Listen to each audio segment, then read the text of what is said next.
of Brother Gulab to our Sri Satya Sai Values Education Service Trust, New Zealand. Brother Gulab has been a very senior and diligent member of our organization since 1994. He has held various roles such as Sai Centre Chair, Regional Coordinator, and Coordinator for numerous national retreats at Tohara Centre. Brother Gulab brought Sai Radio to New Zealand in 2004, 1,016 episodes to date. He has published 270 Sai videos on SSIONZ YouTube platform, has been publishing SSIONZ quarterly e-bulletins since September 2012, and is currently our National Zone 3 Media Coordinator. Please put your hands together for Brother Gulab.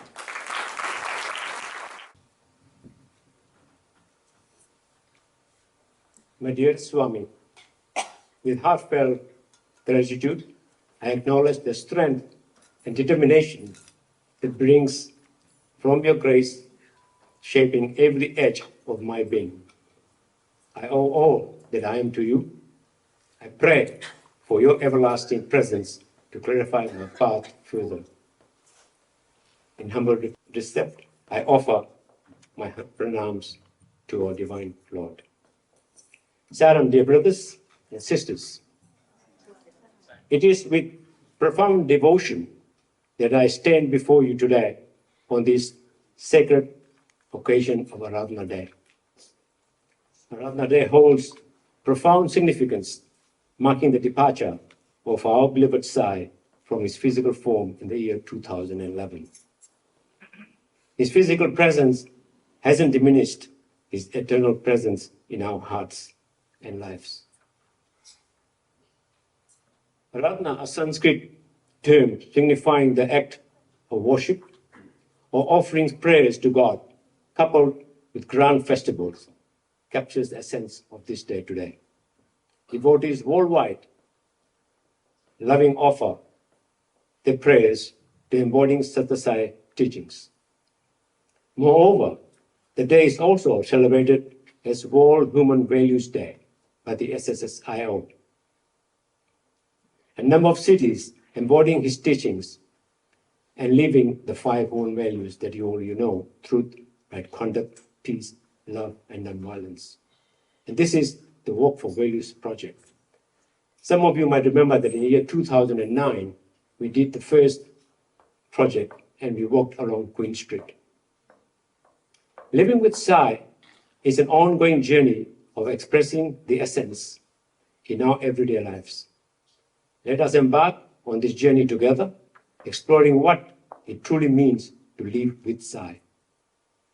13 years ago, this very day, our Swami transcended his mortal frame, having fulfilled the divine tasks which he had incarnated on this planet.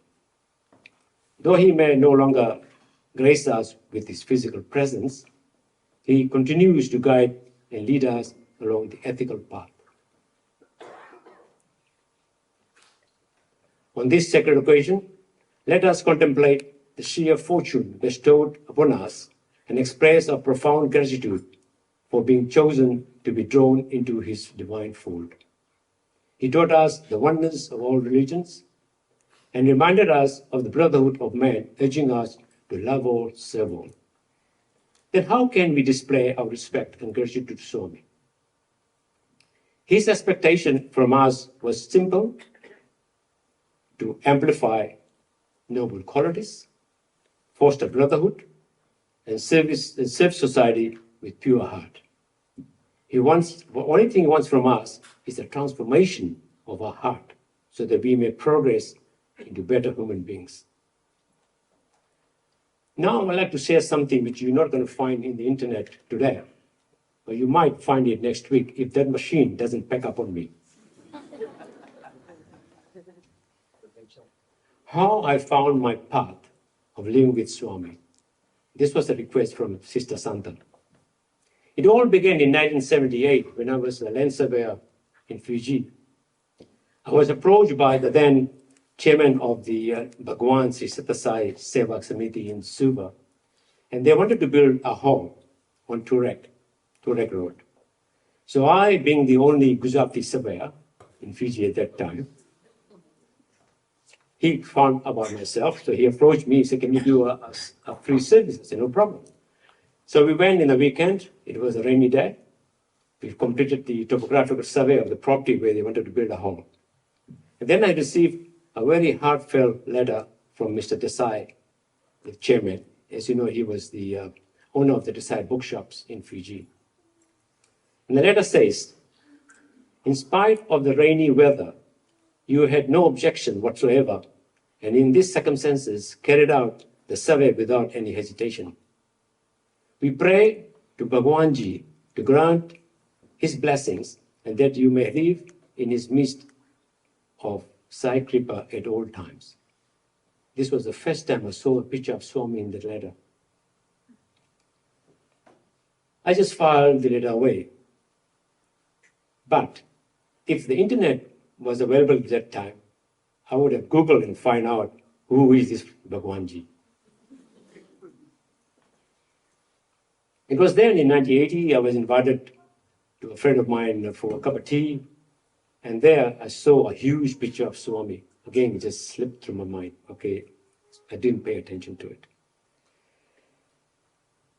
After many, many years, when I settled in Hamilton in 1990, after spending 2 years in Bay of Islands, I was approached by Brother Suresh, Suresh Rama. He was then in Hamilton. And he was doing house-to-house bhajan session in Hamilton. So he forced me to come along to the bhajan and take part. So I just went and sat down. It's the first time I heard Sai bhajans. I wasn't impressed, but I said, okay, just took part. And then, instead of going house to house, they managed to get a room in a forest-like school. And over there, I was dragged by my wife, Kanta, to drop her off. I drop her, go back home, pick her up. It went a couple of months. I said, geez, I'm wasting my time, dropping off and off. I said, let's stay there, see what's happening. So I stayed back and sitting at the back of the hall. And I was quite impressed by the format, the way it was formatted, the whole program. English bhajans and some Europeans in there. And the guy playing guitar. I never thought guitar will miss with bhajans. I liked it. I said, good, okay, I'll do that. And so I just go and sit there at the back of the hall. And then I was approached to play Manjina. I said, Manjira? I said, okay, play that. And then they told me to sing the first line of Unison Bhajan. Why fear when I'm here? So I start singing the first line only. And then some services start happening, which was Meals on Wheels. And at that time, I was also involved in Lions Club, doing service in Lions Club. So I start comparing the two, doing the Meals on Wheels and the Lions Club. Lions Club, you do the service, go to the bar, have some beers, meet on the table. Whereas the side was totally different. You have a touch with the people when you drop the meals to them, you talk to them, you get the feeling. So there was something different. So I dropped away from Lions Club. I said, let's concentrate on Sai service. And then I was approached to do a monthly newsletter for the center. I said, okay, I'll do that. Now, to do a monthly newsletter, you need some information. So I started buying books, started reading about Sai teachings, and then I extract that thing into the newsletter. So that's happened for a while. And then what happened was there was an issue in our region. No, we used to have issues those days too, It's not only now. So there was power fighting. People wanted to become a regional chairperson. So I was approached by Arthur Hillcourt under the banner of Richard Wallace, Mother Betty, and Mother Madeline. They came along, they approached me, said, why don't you become a regional coordinator for the region? Well, I said, no problem. I said, see the way the Swami is putting me into the picture? And then we had the first Maori center in Rotorua. It was Andrew. Andrew was behind it. And we also had the first conference in Marae. That was also in Rotorua, way back in 1998's time. And then I was fortunate enough to attend the first World Conference of Overseas Chairpersons. There was in 1988, the first time I visited Prasanthi. And boy, there was some feeling when I saw Swami eye to eye. And guess whom I met there? Brother Guna, sitting next to me and asking me all the questions about New Zealand. I was wondering why. No wonder he's here. Coming back home, more books, more CDs, converting CD songs into MP3s and things like that. And then they made me the national reporter, and then they asked me to do an active workers conference, workshops, and things like that. And we did a lot of them in Tauhara Center. We had guest speakers like Bobby and Arthur Hillcott, Jack and Louise Holley, Bena, Jamsai, Jaga, Suresh Govind, you know it, you name it. Then I was approached to do Radio Sai News. And that was by, I think it was Raniga, he was the president of the center at that time. He said, why don't you do that? So, all right. So we started doing recording in the studio. And now it's all happening at home because of the technology. You can do all the Sai News, we're doing it at home. And then in 2009 came the New Zealand Sai Choir. That was some experience.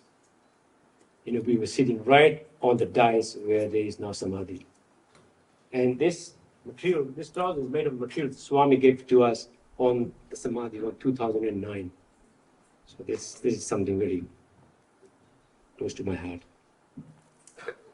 And then involvement with family. If Swami says things start with your family, so we involved, my daughter got involved in it, my grandkids got involved in it. So that's how it starts, just getting into Swami. Then original newsletter, I started coming quarterly e-bulletins, which you must have seen that.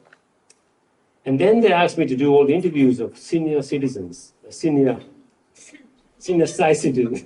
So we interviewed about 11 interviews so far. They're all in the YouTube. And then that's also in the New Zealand Sai video collections is all there. Then came COVID. So they asked me to start doing online bhajans. You must watch. We did the year 2020 Swami's birthday. While preparing the video, it was a good experience. We involved, I think it was Rupeni was there, plus Prasant. And we learned the technique of how to use a blue screen technique. It was something fantastic. It's all in the YouTube. Watch this, it's quite good. And the other experience we had was the Akhand Bhajan recording. We managed it, although it wasn't perfect, but we did it. Right, in conclusion, I'm running out of time.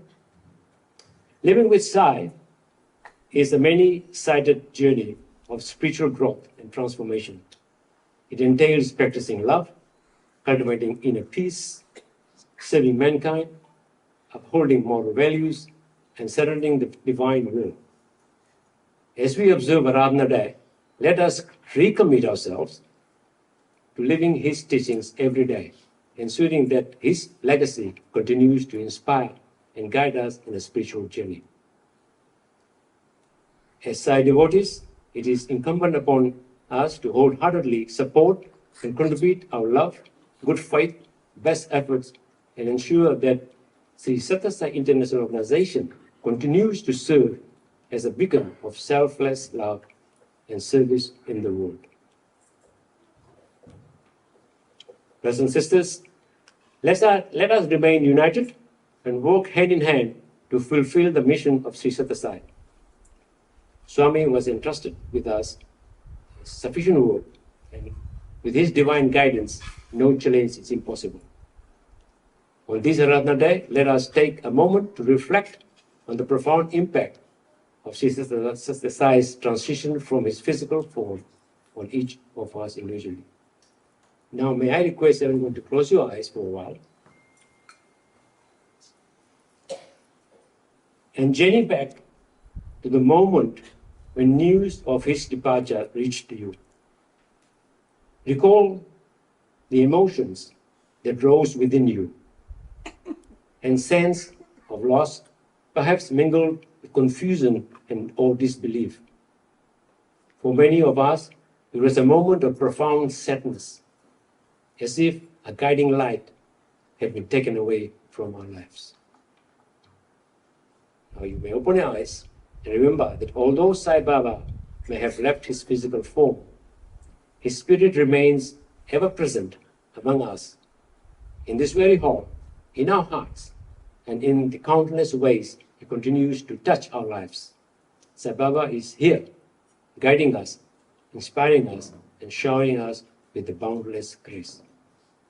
Let us carry forward His legacy with unwavering devotion and commitment, knowing that He is always on our side, leading us in the path of love, service, and self-realization. Salam.